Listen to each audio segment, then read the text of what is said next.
Welcome to our LB's The Lover of Books author chat. If this is your first time here, live or watching a recording, hello, thanks for joining. So glad you could make it.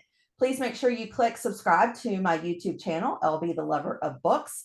Y'all, I think getting close to 900. I'm so excited. So thank y'all so much for clicking that button.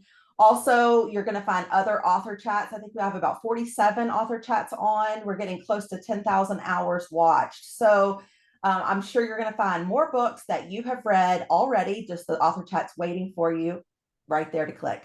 But now we're here to talk to this amazing best-selling book of the month, book club pick author. Laurie Frankel is a New York Times best-selling, award-winning author of 5 novels. Her writing has also appeared in the New York Times, The Guardian, The Washington Post, Poets and Writers, Publishers Weekly, People Magazine, Lit Hub, the Sydney Morning Herald, and other publications. She's the recipient of the Washington State Book Award and the Endeavor Award. Her novels have been translated into more than 25 languages, and she's been optioned for film and TV. A former college professor, she now writes full-time in Seattle, Washington, where she lives with her family and makes good soup. I can't wait to find out a little bit more about that as well. I'm sure everybody asked about your soup.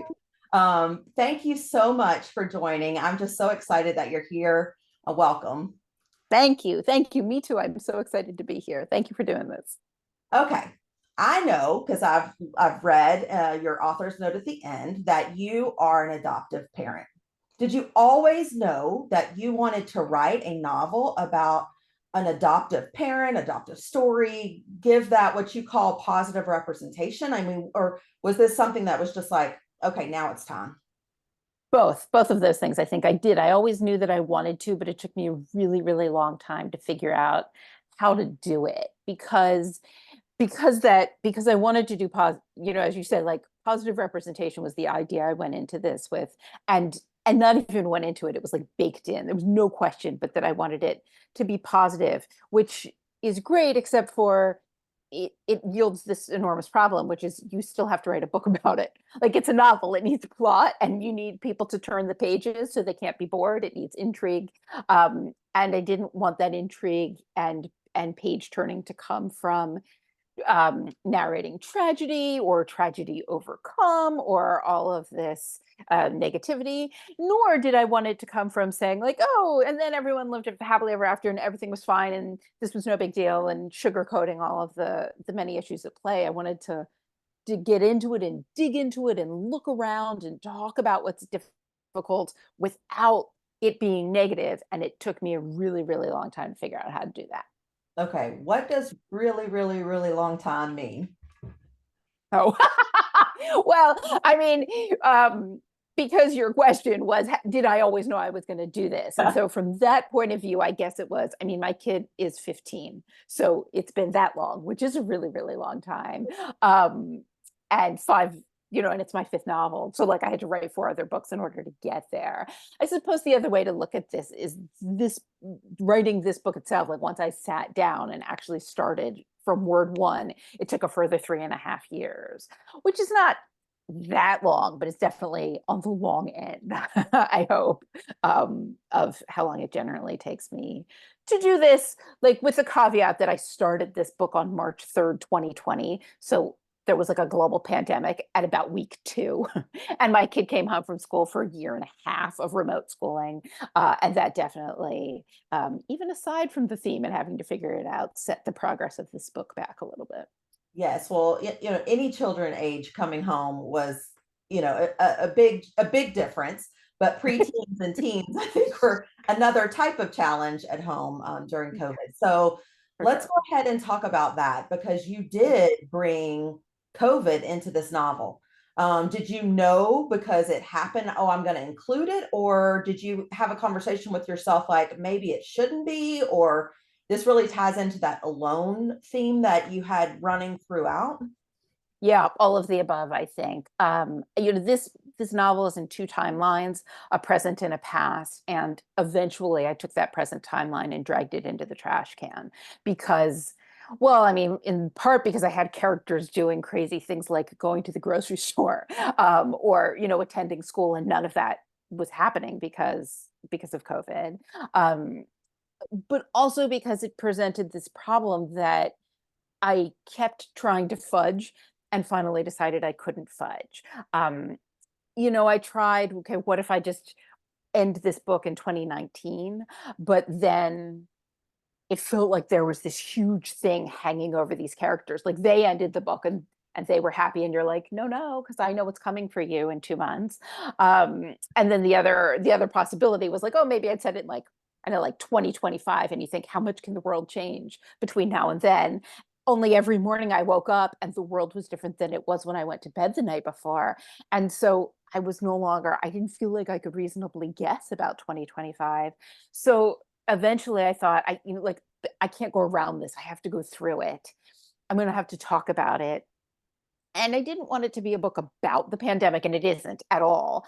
But I didn't want to be a book that pretended it didn't happen, because it isn't at all. And so it indeed required a way to talk about it without making it about that. And that is the choice that I went with. But I will say that I am reading all of these books now and watching how people are wrestling with this problem. And I think we're in for, a decade or so of how people wrote about this thing from the middle of this thing, or decided to skip it, or wrote around it, or solved this problem in a variety of ways. And I think it's going to be really interesting to watch. Well, I am going to suggest that you go back, and maybe I'll suggest you to my alma mater at Rice, but I want you to teach a course on this. Like, how cool for an English class to see that what happened. Like, how did it change the novels? How did it change, the thought process, and how that narrative goes? Like, I think, Taylor Swift has provided some great college courses. I think COVID can also do the same thing. Yes, I think so too. I think so too. And I assume that that's happening somewhere. I've been out of academia for a few years now, but that seems like, I mean, me too. I'm super interested in that course. I'm also really interested. So that's one thing, is how people are writing around this in fiction. And the other thing that I think is going to be so interesting to look at is this, all of these books that came out where the only research you could do is research in your house. Like you couldn't go to a library, and you couldn't travel, and you couldn't, go out and meet people, and you couldn't go to a conference. Like it was only the internet. And of course there's so much research you can do online. And of course there's also so much research you can't do online. And I think that too is really impacting what we're reading now in ways that I just think are fascinating. Well, yeah, I think that, students that are trying to learn how to write a novel, there may be a new facet to it, is how do you write around or through something now that may come up in the future, and having those skills in your tool belt to get through Yeah. it, I think is fascinating. Yeah. But Yeah, for I sure. will Me say, too. I'm Fascinating. glad that you went through it, because the characters are all struggling with this concept of being alone and wanting to find their family because of this aloneness. Right. I know Davis has a major aspect of his character that goes through this, obviously Bex to some extent as well. So do you feel like that it just tied in beautifully to help that theme along? I do. I think it absolutely does. I mean, I think that's the other thing that we are starting to see, and we're seeing at the time with COVID, is it was also a useful metaphor. And I kept being surprised by that, and I shouldn't have been, because of course we've been writing about pandemics and these kind of dystopian novels. We've been reading them for, well, I mean, for as long as we've had novels. That's not new. And yet somehow, I mean, one of the things that I was consistently surprised by was how different the reality was than fiction, which I also shouldn't have been surprised by, because that's always true. And yeah, it was really, really a good and useful way to write about being alone and not knowing what the future holds, and making the best decisions you can in extraordinary circumstances when you have no idea what's going to happen, which is what we all do every day, all the time. So yeah, I thought it was really, really useful and enlightening for myself. I kept seeing new things in new ways, and I think that's always useful. What do you think that this novel provided in the writing process that maybe your others didn't, that you're taking away? For me, you mean? Yeah, for you. Yeah. I mean, it was a novel because of all of these reasons that I wrote under really strange circumstances. Because I wrote this thing in like 15-minute increments between remote school disasters, basically. And when I was stuck in my house with my whole family. So like I wrote it, a lot of it in the bathroom. I wrote some of it in the bathtub. I wrote it sitting on the toilet, like with the lid closed, but like, still, I found out that my sink in the bathroom is exactly the right height for me for a stand-up desk because I'm short. I wrote it in the car a lot, and I mean, I think I've never been one of those writers who's like, oh, it has to be, I need at least 5 hours. I need to be in my writing space, anything like that. But I did find like, sure, give me 10 minutes in a flat surface and I can do a paragraph. And I just think that that's really, really good skill to carry forward into, as everybody has left my house and gone back to school. Um, yeah, and all the technology problems have become school's problems and not my problems. It's still, I think, really put me in good stead to know that I can write with almost any amount of time in almost any amount of space, and that I can overhaul that much, that I can find out that I have a whole half of a book, a whole timeline that essentially I need to rewrite from scratch. And that's okay. I can do that too.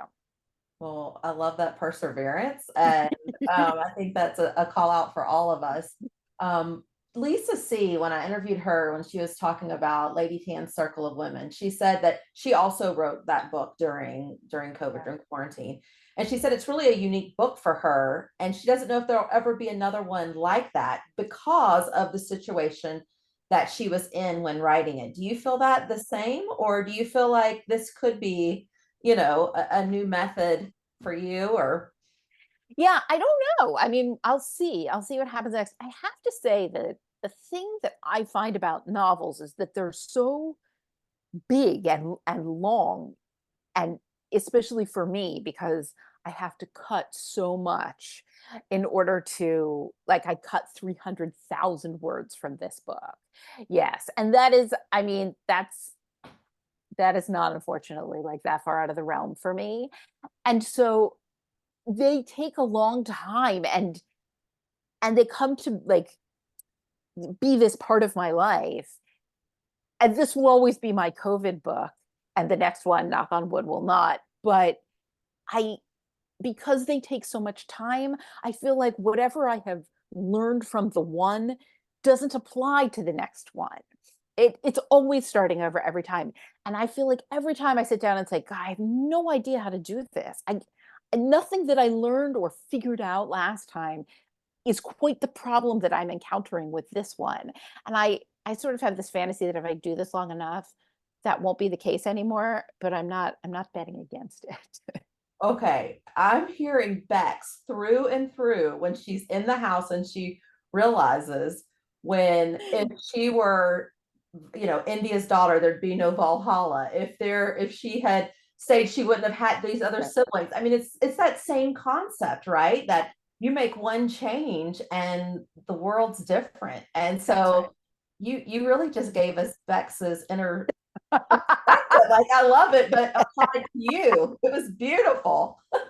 That's really funny. That's really, really funny. Yeah, I mean, this is where it comes from, of course. And I think about that all the time. Like, because I made this one decision, because I made this one choice, all of these other things happened next, and I can never go back. And I have decision making problems. So I always, like, I was that kid who always stuck my finger in the choose your own adventure so I could like cheat a little bit. You can't do that in life. Like, you make a decision and that's where you are, and you do it with incomplete information, and the stakes are really high, and all you can do is suck it up because there's no other option. That makes me crazy. So how hard is it for you? I know you're not literally handing over the manuscript. It's a button push now.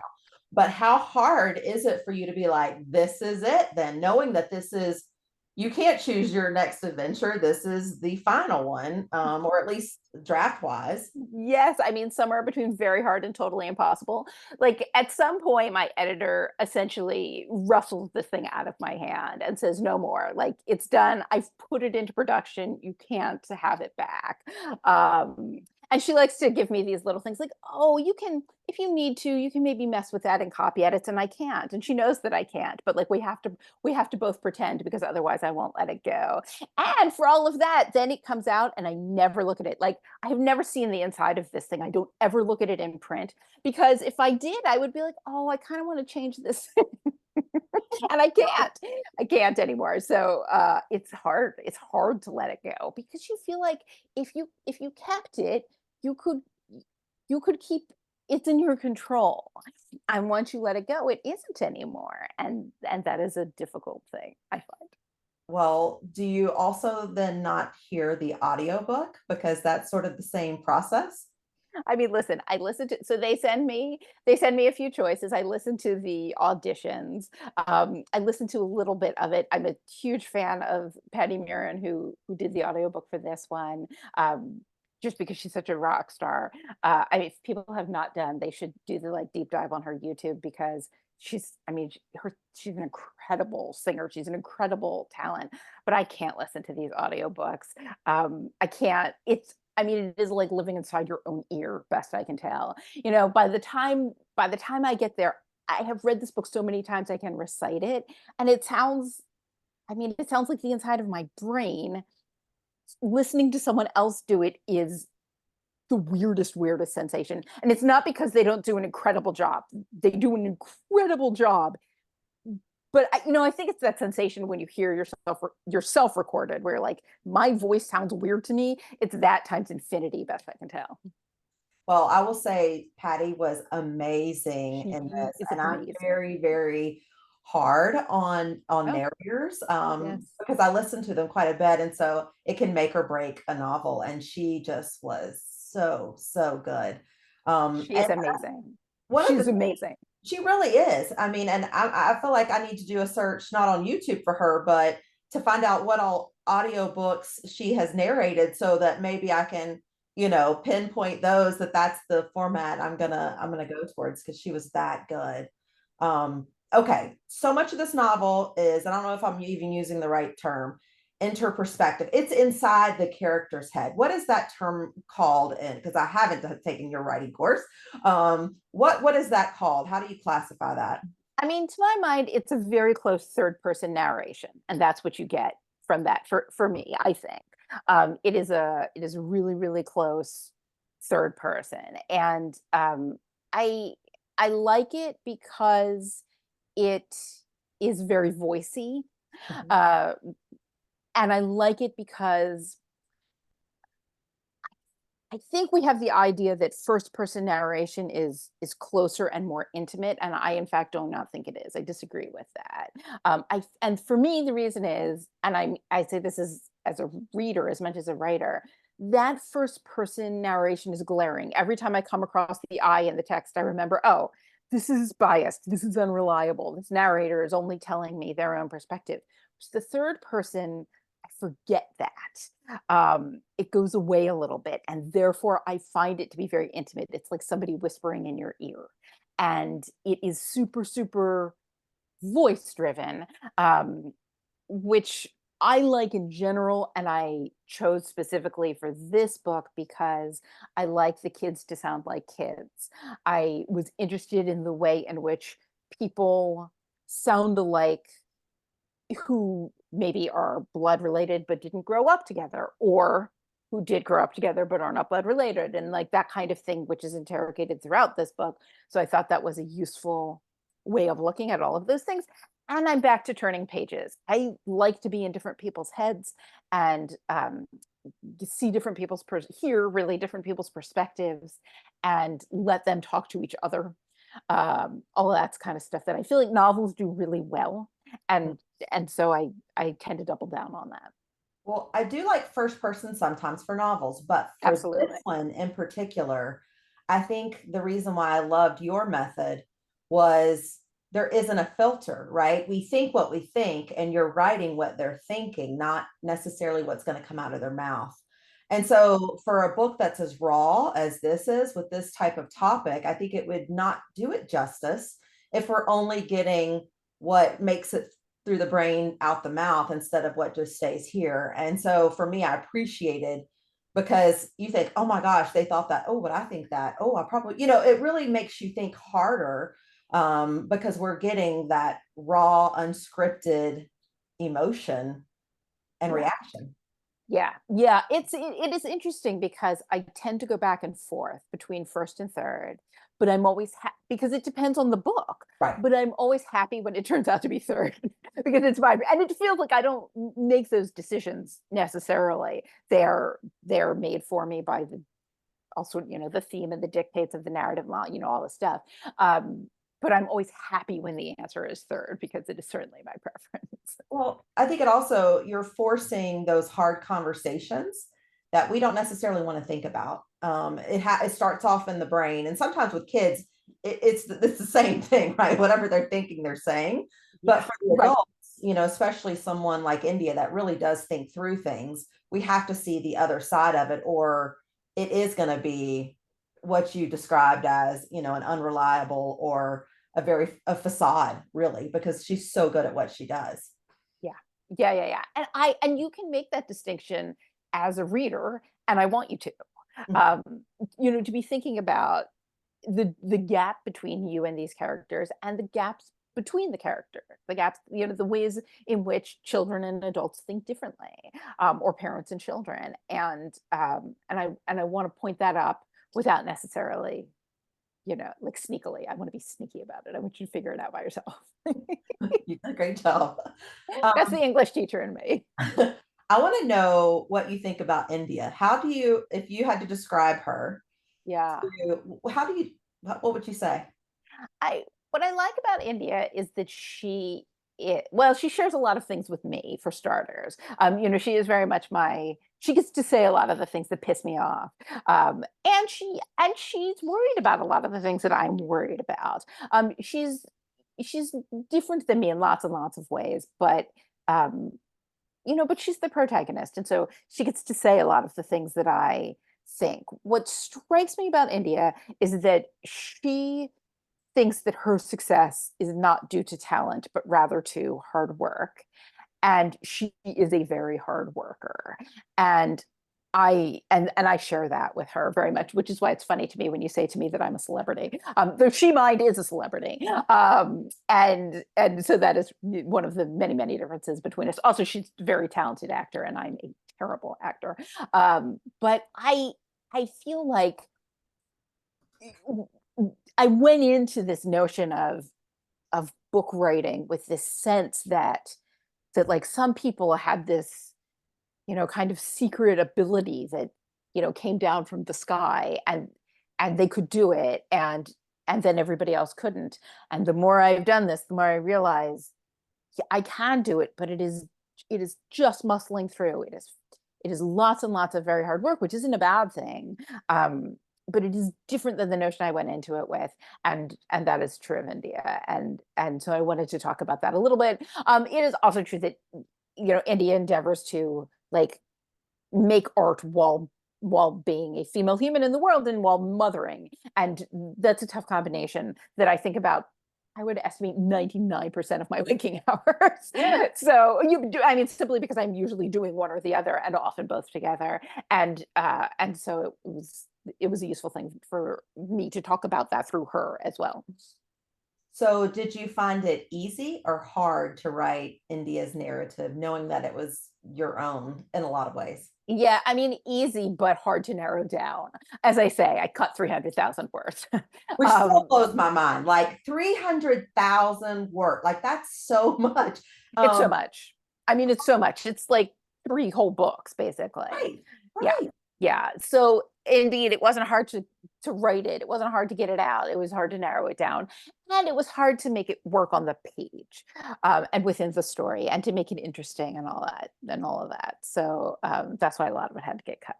Well, you talked about this, power coming from above or a hard worker. The more that you've done it, do you realize that most authors, it is the work that they're putting in, not just this, I'm given this gift? I Or mean, do you still hold that against yourself? I don't want to speak for other people and how they do it, but I will tell you that I tell this to students all the time. I think that I think that people who are doing it I mean, however you want to talk to yourself about that, I think more power to you.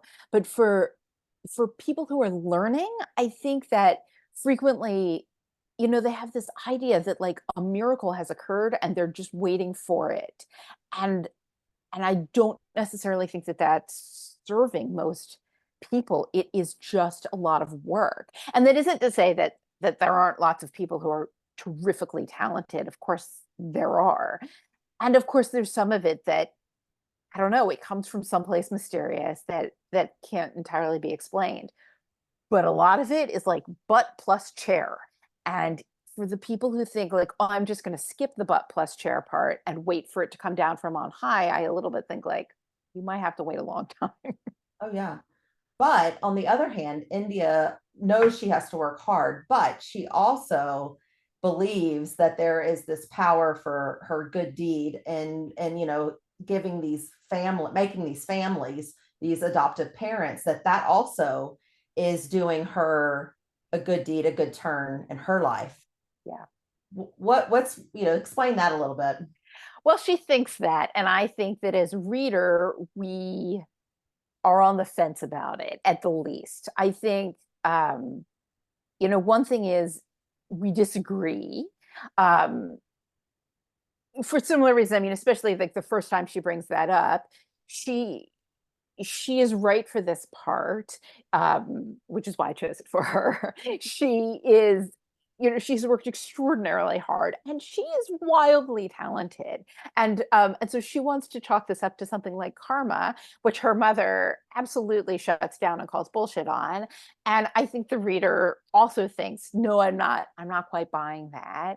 Um, and she she has very much not made the decision she has made out of some sense of like nobility, um, and and so it's a tricky thing, and I think it's one of those things that goes through your head, and and you're not sure about, or I hope you're not sure about, as the reader, whether she's right about that or whether it's even a reasonable position for her to take.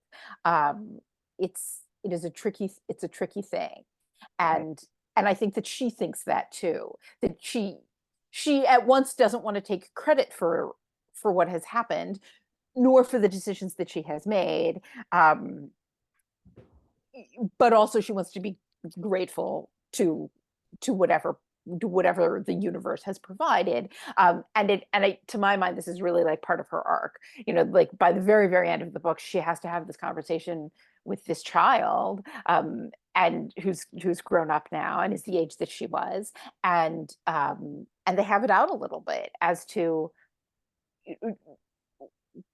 who did what and to what effect, um, you know, in the decisions that happened and that happened next and that happened next and that happened next, all of which I think is really, really complicated.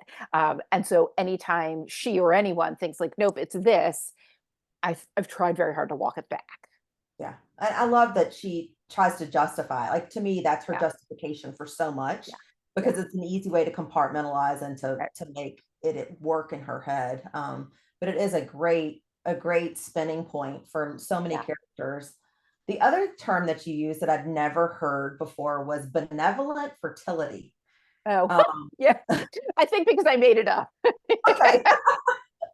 So that's not a thing then. That was just something that okay. I was like, is I this a don't. movement I don't know about?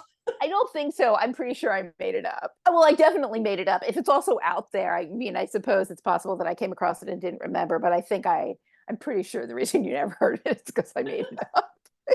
It's so fascinating though, right? I mean, I could have just like strangled Davis when he goes into this argument. Like, come on, dude, really? But it was a fascinating concept. The other thing that fascinated me was her confetti throw. I will just say right now, like it stunned all the kids until they got used to it. But who's Yeah. cleaning this up? Like in my head, I'm like, you're outdoors. Like as the mom, I'm like, that's a mess. Yeah. At least when she threw it in Oregon, it's on the table. I'm like, well, then that's easy to clean up. I'm like, girl, that's what are you doing?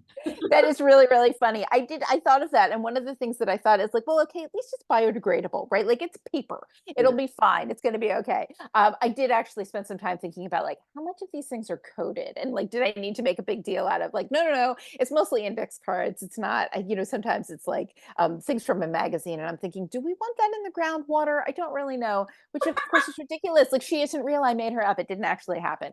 But it is definitely the That's kind my of thing mind. you think about. Yeah. I do the same thing. Like, okay, shut your mom brain off and just read because you're not cleaning this up. Yeah, but I We'll have think me some too, kids and in this. probably for the same reason. It's because also mom brain. Exactly.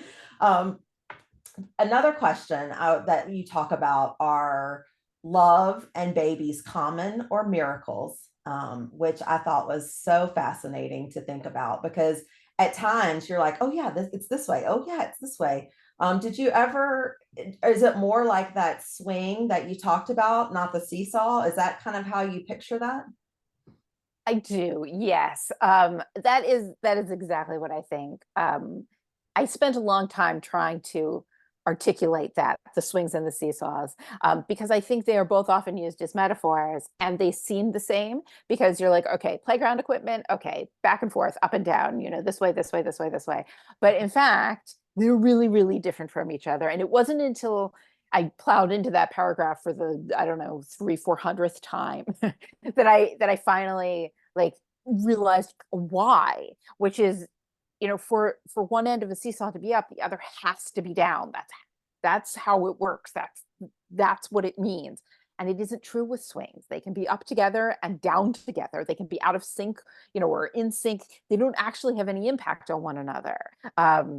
Two swings on a swing set don't necessarily affect each other. And that seemed to me to be a really important difference for the way that we think about, I mean, truthfully, so many things, but that in particular. That visualization was so important in the moment, especially because we're talking about children and Yeah. it was such a perfect spot for it that I really wanted to bring it up because it did make an impact on me and how I thought about that because you're right. They're used almost intertwined sometimes and it's not Right. the same. Um, Yes. Thank you. Thank you for noticing. I super appreciate it. Okay, so let's go ahead and talk. We talked about India, we talked about some of the kiddos, but I want to talk about Robbie and Davis because, I mean, Robbie, here he is melding sandwiches together. Like, I mean, it was so romantic. It was just such a beautiful first love, but it was such a tragic just split right there at the end. Davis, I think, although we blamed Robbie a little bit, right, for not going, Davis obviously had a much more, I don't know, like we could blame him a little bit more, I would say, in the decision at the end. But you had them meet up, which I thought Yeah. was fascinating. So tell me about those two characters and what was important and why you needed them where you needed them. Yes, yes. First of all, thank you. Second of all, indeed, my husband feels like his litmus test for people is whether they're Team Robbie or Team Davis, which I think is interesting, from my husband, who ought to know the answer to this question, actually. um, I, I mean, so many things about the two of them.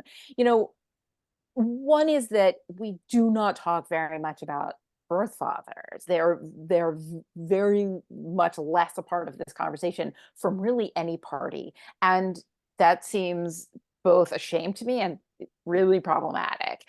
Though it's obvious why, it also seems to me to be a useful thing to talk about and to expand the conversation and to think about.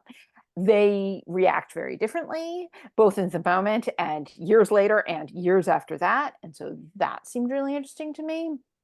I also am, I don't know, somewhere between frustrated and bored of all of the narratives where the point is that the boyfriend is a jerk and she has to learn that and get over it. And it's not that sometimes boyfriends aren't jerks because sometimes they are, but I just feel like, okay, I know that story. And I am a little bit more interested in the way in which you might be with someone who you have chosen wisely and who is a good partner and a good person but it's still not the right partnership at the right moment for the two of you in that place at that time. And so you have to let it go. In some ways, I mean, there are obviously lots and lots of ways in which it's very, very difficult to get out of all sorts of relationships for all sorts of reasons. But, as far as talking yourself into it, if the guy's a jerk, it often is, easier than if he is, really sort of wonderful, loving, supportive partner, but you still got to get rid of him. And that's a different story, and it's one that we talk about less, and that I also think is interesting. And they are very different from each other, and yet they clearly have something in common. They have a lot of things in common, and she chooses them both. And so it was interesting to me then to bring them together and see what they would do, with each other, with having this thing in common, this kind of remarkable thing in common, which is also, I think, an interesting question. Like, what if your ex-girlfriend became just like mind-blowingly famous? And I just thought, I don't know, let's put it on the page and see what happens. And and that is interesting to me. I also think it's what novels do really well. Like, you have smart, articulate people show up and have conversations. I think that's what novels are best at. And so I like to have as many of them as I can. Well, what was interesting for me was you left Robbie when he was 17 for the Right. most part, right? I mean, Yeah. he did send flowers at some point, so there's a mention of him, but he almost stays that age in our brain for so Yeah. long because we don't hear from him.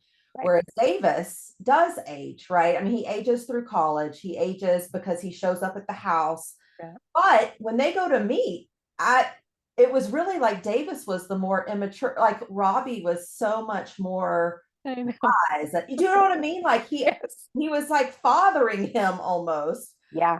in so many ways. And it really kind of blew my mind because in my head he was still 17. Right. Yes. He Well, I was mean, exactly. And in her head, of course, too, right. he was still 17. And that I feel like happens all the time. I mean, even like on social media, you see, somebody you were friends with in high school, and you're like, how is this person, having children and, getting retiring, getting married, like whatever, because in your head they're still 17, notwithstanding the fact that, I mean, I just turned 50, right? Like, I grew up, of course everybody who's my age also just turned 50. Like, the math on this is really, really, even I can do that math. And yet they don't, it doesn't seem like they age for you because it's such a formative time. I think too that we're with Davis for longer, but it's a period of your life where, you go essentially from being a child because you just graduated from high school to being more or less an adult because you're like going off into you're done with college, you're going off into the workforce. We see him over that course of time. And I mean, I spent a long time trying to think, okay, what does Robbie turn into? And some of that question, like for my purposes, was like, okay, I need him to serve as a contrast. I need him to do the following 6 things that I need to do at the end of this book. But some of it was really just thinking, like, I have established this character, then what happens? And that is a question I think that we are forever asking of the people who we loved when we were 17 in any number of ways. And then lose touch with for a couple decades. Well, I'm gonna forever ask you because she doesn't end up with either one of them that we know of. Right. But in your head, does she? I mean, so first of all, right, she doesn't end up with either of them that we know of. And she very pointedly goes back to her first love, and it's the theater. And she goes back to New York, and she goes back to her friend, her, her platonic roommate friend. I mean, in my heart of hearts, my feeling is that she ends up with Davis. But my husband, who is intimately involved in both this book and, me, feels like he's Team Robbie all the way. And I think that's hysterical and telling and interesting. I mean, I also just want to say he's too complicated. He has too many children. Like, she can't with that many children. I don't know. She seems to like that family. She So does. She has a all lot of right, she has a lot Cat of Box, children. y'all go ahead and blow it up if y'all are Team Robbie or Team Davis. I would love to see. Maybe I'll start a Mike. Can you start a poll? That's what we'll do. Oh, good. All Oh, right. that's awesome. But it was just a fantastic story. All right. So while y'all are getting your questions together, people that have attended know I do rapid fire questions. You may not know this, Laurie, but I didn't, but I'm so excited. so just first thing out of your brain, I will take the Robbie or Davis question off because it's already been answered. But I love that we already got that. Okay, ready? Best location to write during COVID? Bathroom. New York City or LA? New York. Broadway or the movies? Broadway. And in fact, you could have said Broadway or anything, and I would have said Broadway. Method or classical acting? Oh, interesting. Um, Classical. Subway or do you like to drive yourself? Subway. God, definitely. Caramel or cheese popcorn? Cheese. Favorite ice cream? Also, I like cheese and caramel popcorn together. Peppermint. Uh, let's see, your favorite soup. Oh, that's a hard one. Lentil. To cook or to eat or both? Both. And in part, I want to say to feed children. Like it's just really good for you. So it's a useful way to get like fiber and vitamins into children. Um, and it's like a staple. You know, I always have what I need in the fridge. I don't have to have been to the grocery store, so it's a complicated answer. And is this recipe online somewhere where we can all partake? No. I mean, in fact, it's hysterical to me that you want to call it a recipe. What it is whatever is in my refrigerator and it's going to go bad if I don't eat it in the next 2 days goes in the soup with an onion and some lentils if I have them and like chickpeas if I don't. It's there's not a recipe, which is what I like about soup is you don't need a recipe. Seasoning, like you have to make a decision for seasoning. So is there a choice there? I often use cumin. Okay. I have lately gotten into using like whole seeds rather than powder for the cumin in particular. But that too really depends. Sometimes I'm making curry, like I curry it. Like if I have a cauliflower, then that goes in. And then sometimes I'll like, you know, it sort of gets Indian spiced. Potatoes, if I have it, cilantro, if I have it. Uh, Something it so depends. good. It's so good. I mean, this is I like the even I make like 50 different kinds of lentil soup. Never mind, you know, what other kinds of soup I make. I make a lot of soup. All right, a couple Rainy and more. cold in Seattle. Can you sing well? No, I'm a terrible singer. And then you brought up one of these books, which made me think of another one. So, The Old Lady Who Swallowed a Fly, or If You Give a Mouse a Cookie. Oh, good question. I think if you give a mouse a cookie. All right. Thanks for being such a great sport on those. That was awesome. That's really fun. We have some people that already have their hand up. So we're going to go Oh, good. straight to Andrea, or is it Andrea? I'm Andrea. Hi. Hi. You're such a fantastic writer. So it's really exciting. Thank Um, you. all of your books. Thank So it you. might be a little bit hard to answer, but if you could cast the movie of this book, who would you Oh. cast? I mean, it is really hard for me to answer. A thing I did not realize until I started doing these kind of chats and people ask me those questions is that I don't picture these characters at any point. I have no idea what they look like. So it turns out that I'm unable to answer that question. But I didn't know that until people started asking me. It's also true. I mean, it's not that I don't, you know, watch TV and movies. I do, of course, but I am forever reading a book, and so that skews my like my brain, my narrative brain is more on the page than on the screen. So I suck at answering that question, but I appreciate your asking it.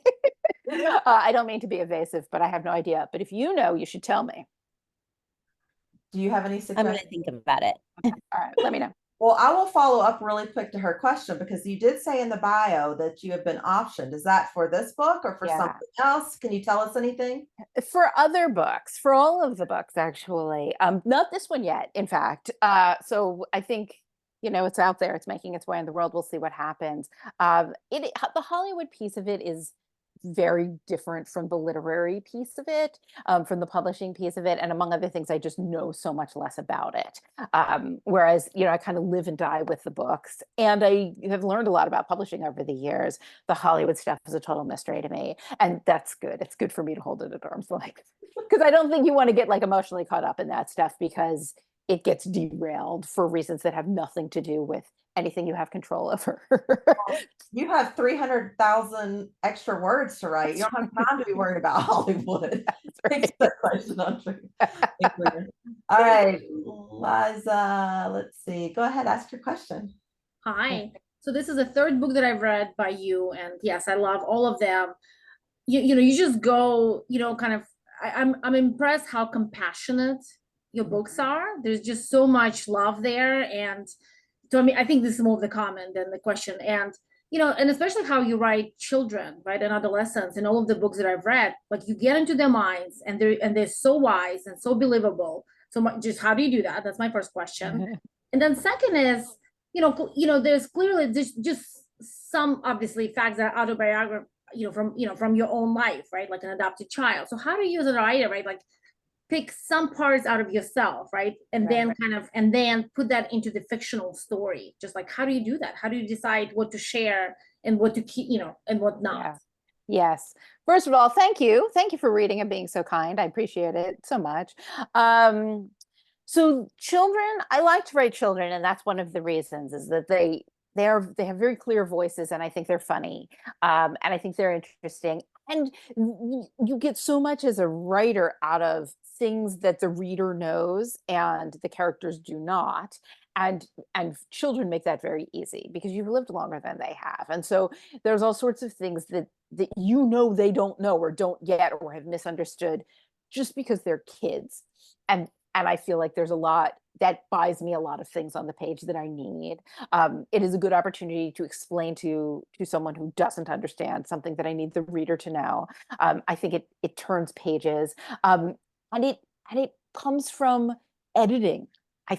To my mind, I mean that's some of those 300,000 words. The first time I write the scene, they don't sound like kids, and the second time, and the third time, and the 80th time, and the 180th time. But eventually, those voices start to come clear and do what I need them to do, and I am patient with them doing that, basically, because I like to write them, and I think the kids are interesting, and I think that we don't give kids enough credit for being smart and knowing a lot of things in a different way than adults do. And so I want to look at all of those things. I think it's fun. And to your second question, I make the whole thing up. It's like I'm inspired certainly by the autobiographical stuff. Like my kid is inspiring. I spend, just a significant percentage of my time thinking about her and being with her and worrying about her, and all of the things. And so it's a good jumping off point. It's where I start to say, like, the stories that she has about adoption don't ring true for me. I want to tell a different one. But after that, make the whole thing up. Because first of all, I'm keen to protect her privacy, but also, this is what I like to do. Like, that's why I write novels, because I'm bored with what's actually happening. I want to make stuff up. And so that, those things work together well. We're lucky in that way. Great questions. Thank you so much. All right, Megan, here we go. Next question. Go for it. Hi, I always love talking with you. It's good to see you. It's good to see you. Two questions. I'm an adoptive parent myself. I became an adoptive parent during the pandemic, so lots of layers there, the road trip that no one else could ever quite possibly explain. Yeah. So, and certainly I'm a developmental psychologist, so there's a lot of layers to the things I think about here. When I read your book, I wondered, was there a scene that just felt good to write? Like, yes, I've been needing to tell the world, don't see adoption this way, don't see adoptive family this way. There was one for me. I was just wondering if there was one for you. Oh, interesting. Okay, you'll have to tell me which it was. I'm dying to know. Yeah, and in fact, I mean, in some ways, the whole thing was that for me. But there are definitely moments where she where she gets to speak her mind that were very gratifying for me. And particularly that interview that she does at the end, where she just gets to go through and I set him up and she knocks him down. And I didn't make up any of that setup. Like, none of it is an exaggeration. Like similarly, the scene where she's talking to the anti-abortion people in her driveway, like none of that stuff is made up. It's all what is offered. From my reading the news, from my reading newspapers, magazine, all this stuff. But the knocking it down was all me.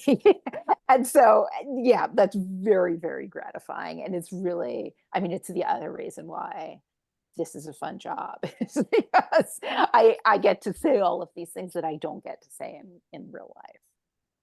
Megan, what was yours? We have to know. What was Yeah, it was the anti-abortion scene, and I am 100% people have rights in their own belief system, but I don't want people to make assumptions about adoptive parents, and that there were choices that I wanted my son's birth mother to have, and that's important to me. And my life is no one else's life, and I just really loved the layers that you wove into that. It wasn't black or white, because nothing's black and white. And you really captured that, like adoption's not black and white. right. Families aren't black and white. And Right. I liked how you handled that, but I was also like, yes, you did go there. Thank you. It felt good for me to know I wasn't alone in that experience as an adoptive parent. So I Yes. appreciated it. Thank you. so much. Thank you. Yeah, me too. That scene in particular changed completely because jobs went down right in the while I was writing this book. So that also I dragged to the trash can and rewrote, because I had written it kind of tongue in cheekily and it stopped being funny. And indeed it is infuriating to me that we are so often offered adoption as if it is the opposite of abortion. And that is just, simply not true. And therefore I thought, okay, let's do this thing. And it should change. It changed completely. And it had to. Awesome. So Fun. thank you. Thank you, Megan. I appreciate that. Yeah, I think you talked a little bit about that too, as she was saying the gradations of gray or something like that, which I thought was pertinent for a book like this. Jessica, you are up next. Go ahead. Hi.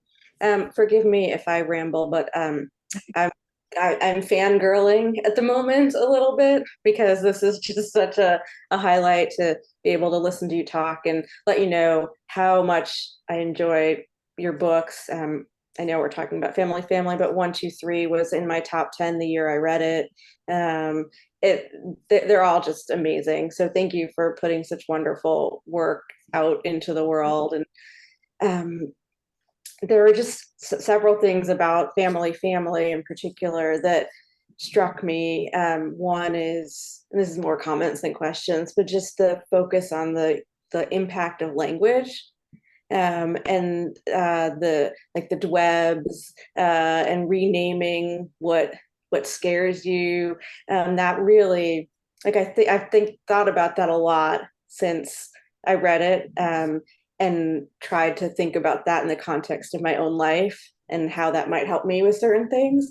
So that was interesting. And also there were several moments in the book where my breath was just taken away, where I expect that in a thriller, but this would happen. And I would just be like, oh, I needed to pause and really take it in. And I think to be able to do that in a work like yours is difficult, and it was just done so well, where it didn't feel convoluted. It didn't make me go, well, that doesn't make sense. It was just, this was unexpected, but in the most beautiful way. And so I just loved all those things about it. And also the interview you did with Patty Murin for the audiobook was just delightful. Grinning ear to ear at the end, listening gush over each other, was just so much fun to listen to. So thank you for all of it. Thank you for all of that. It means the world to me. I mean, truly, it just means the world to me. And yes, Patty Murin, I mean, she is amazing. She's amazing. You know, the audiobook people, they do such good work. They do such an amazing job. And the producer, just like sent me an email, I don't know, months before we had to get started and said, like, what do you think about getting an actual Broadway actor to do this? And I was like, yes, a world of yes, amazing, yes, yes, yes. And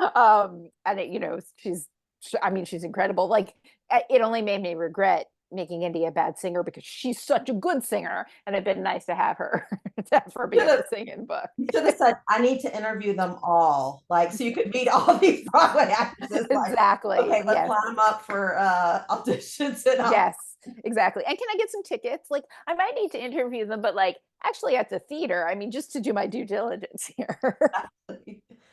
Great comments, Jessica. Thank you so much for sharing that. Like, that was awesome. Thank you.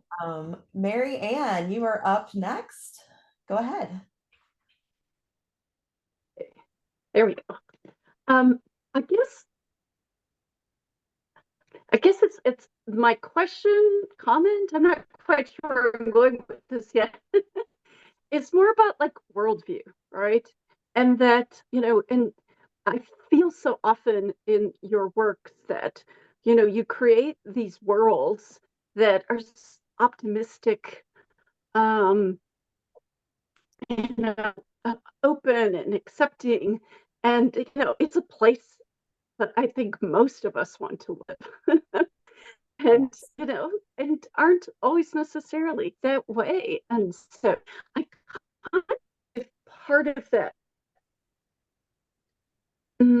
construction, lends itself to like the children, right? And the children often bring that optimism Right. and that innocence, if you would, like they haven't been tainted yet by life. And so if you could just speak to that, I'd love to hear your thoughts on that. Thanks. Yes. Yeah. Thank you for all of that. And, I think that's true. I think that is one of the reasons why I really like to write kids. It's one of the things that you buy is like, I am angry myself, and I have a lot of good reason to be angry. And kids maybe also have good reason to be angry, but they don't know it yet. And that's a really wonderful place to be in some ways. And it is good, it is useful for me to have the page in which to be angry, but to also like write through it a little bit. And I do want to paint worlds that are better than ours, because to my mind it's aspirational. Like the best tool I have at my disposal to make the world the one I want my kid growing up in is to write it on the page. And so it's true that the worlds in the book are recognizably ours, but they are definitely a little bit better. They're a little bit kinder. They're a little bit more loving. They have people who actually listen to each other and show up with good intentions and full hearts, and big brains. And that is what I would love for us all to be aspiring to. But it's certainly what I am aspiring to. Great perspective, Mary Ann. Thank you so much. Thank you. Okay. I want to be respectful of your time. We do have a couple more readers' questions. Do you have time to take a couple more? I mean, I'll sit here all night long. You all are delightful. You heard it. Everybody heard that. I will keep going. All right. Mariana, your hand's still up. Let me go ahead and switch over. We're going to go to Jill. And go ahead, Jill. Ask your question. Hi, Laurie. I don't know if I really it's not really a question. I kind of wanted to show you I love it. book. And I wanted to fangirl a little bit too. You're one of my favorites. I saw you on your book release night at Elliott Bay, and I sat next to your mother, and I just want to share how delightful she is. We got to chat, and I kind of just want to praise you. I love your books. I love the way you write people. Your mother also loves the way you write people. I love that you present some kind of tougher issues in such a lovely way through your characters who we fall in love with, but you don't tell us what to think.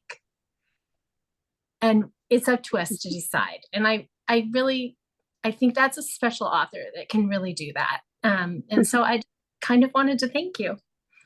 Thank you, Jill. That was really lovely. And I'll tell my mother; she will also be very touched. Oh, she's lovely. She's lovely, and she's enthusiastic, and she's very.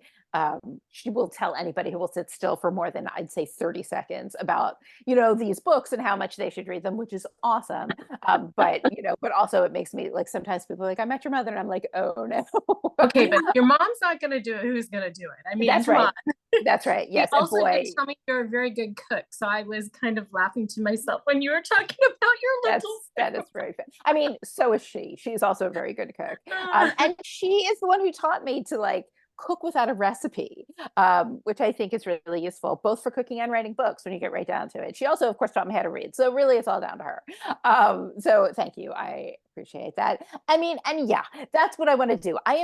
This too is the English teacher in me. I am not interested in giving you the answers. I'm only interested in asking the questions.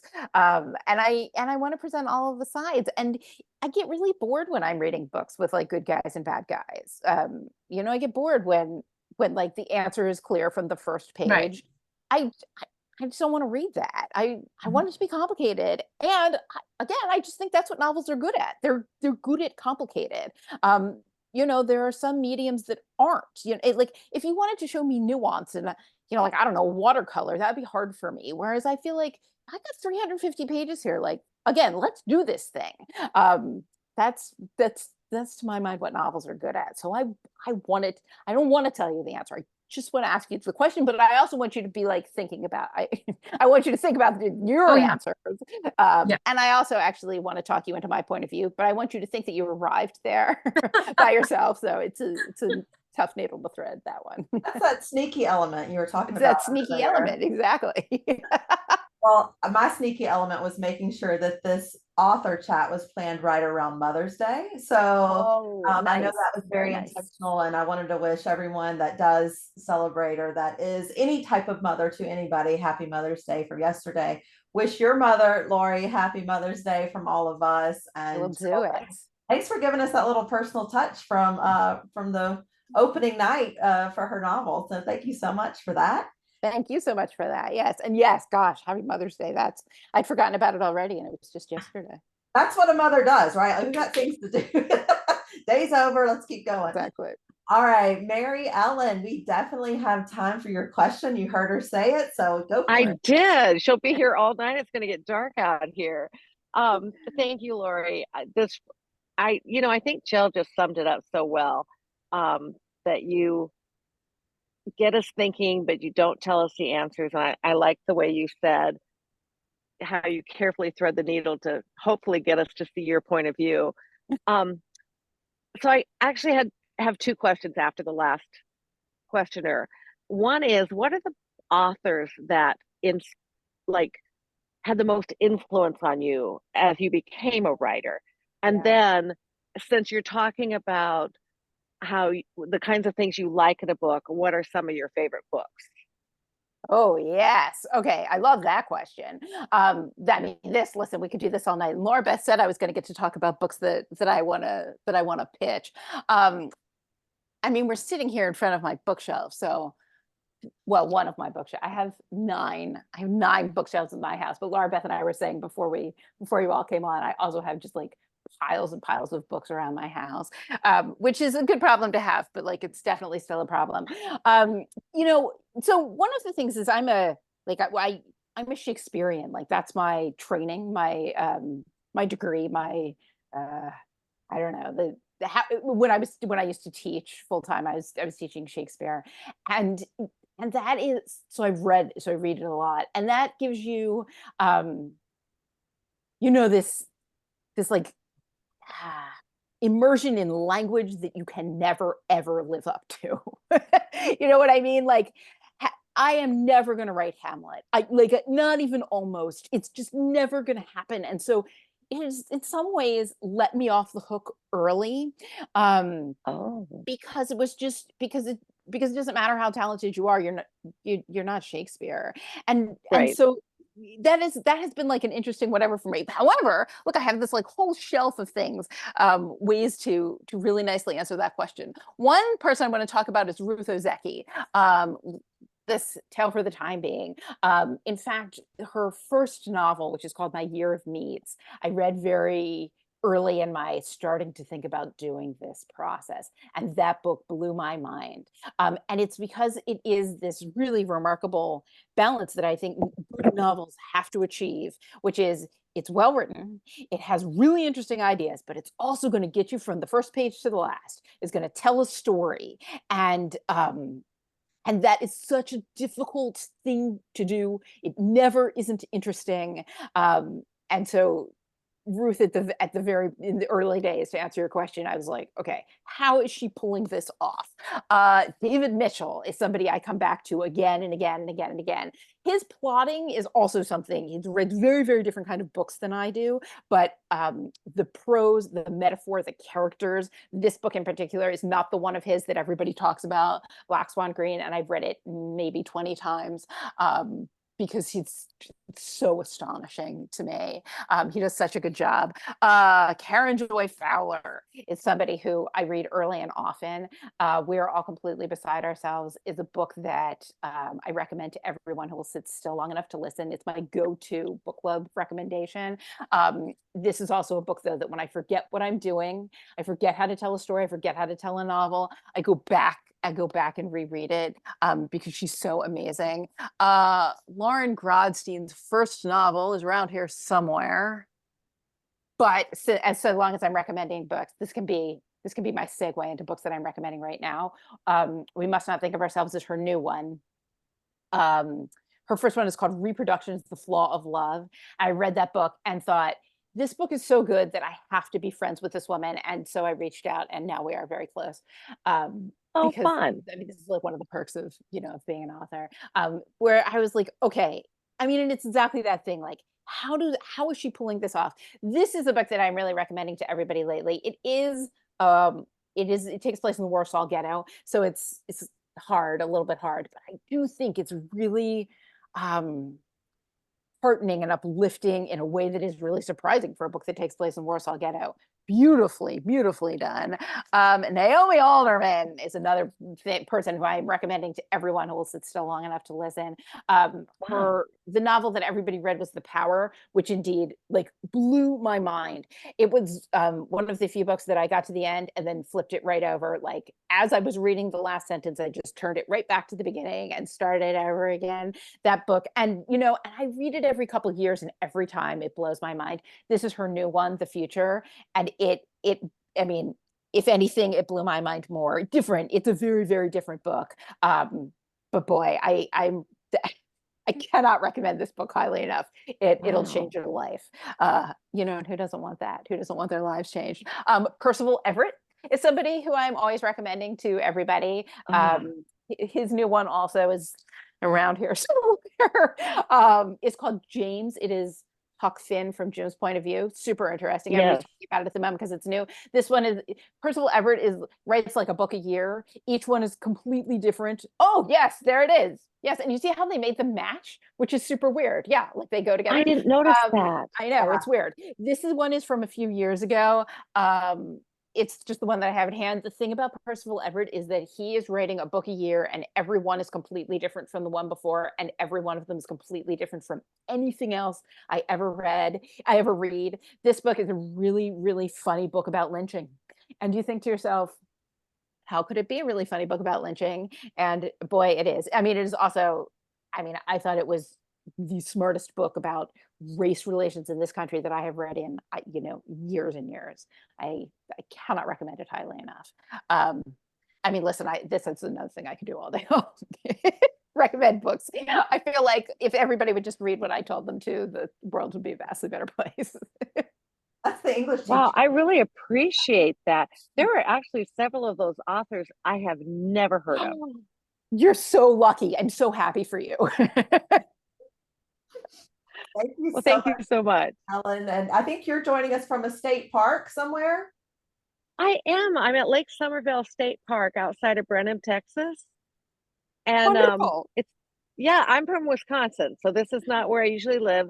There were massive storms earlier. They moved through before now, which I was really glad because I have a good connection. And yeah, so it's beautiful here. I wish I knew how to turn this around. I don't know. Maybe I can. Oh, it's And can you, beautiful. wow. Oh, what a wonderful place to be. Thanks so so much for sharing with us, Mary Ellen. That's awesome. Yes, I'm thrilled to thank see it. you. Well, Ugh. thank you so much for that. I also want to know what you're working on now. I know you've got probably a lot of words under your belt so far, but can you share anything with it about it?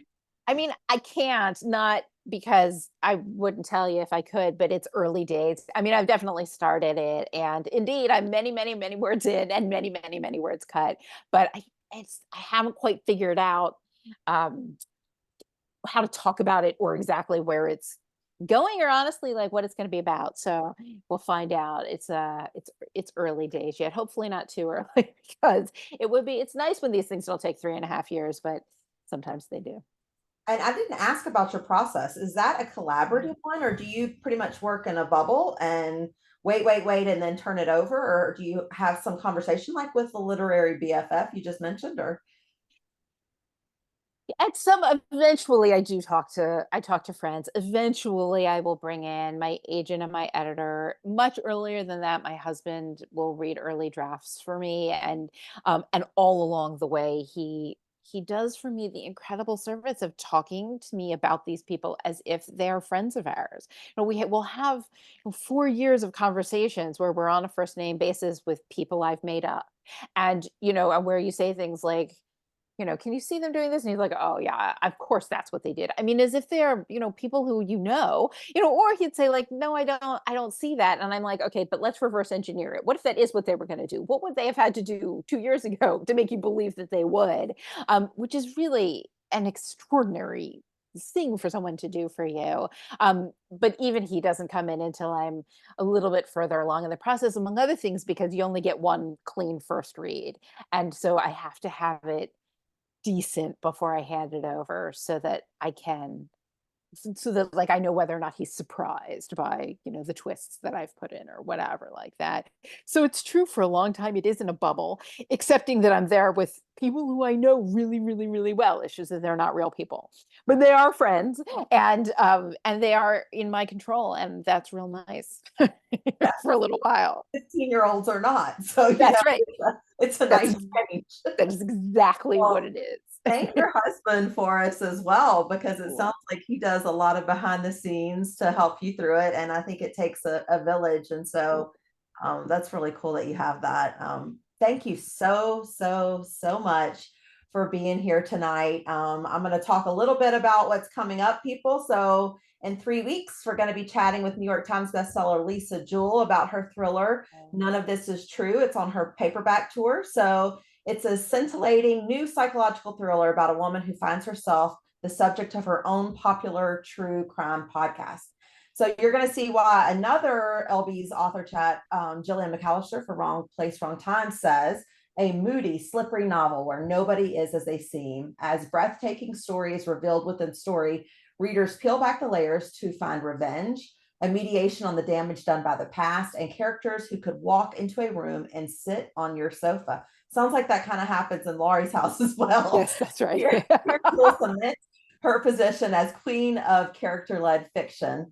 And if you haven't read Jillian's Wrong Place, Wrong Time, I'd highly recommend it. And you can always check out her author chat. But then in 3 weeks after that, we have June 23rd. We're going to be chatting with Sophia Sinclair on her memoir, How to Save Babylon. It's phenomenal. You really need to read it. It's shortlisted for the Women's Prize for Nonfiction.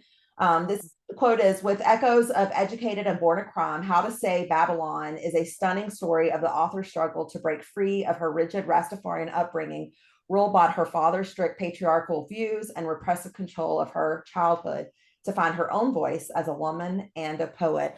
And I will say, I do have it here. If you haven't seen this book, it's really cool because you get poetry on the covers. So I thought it was a Nice. fantastic little ad I've never seen before.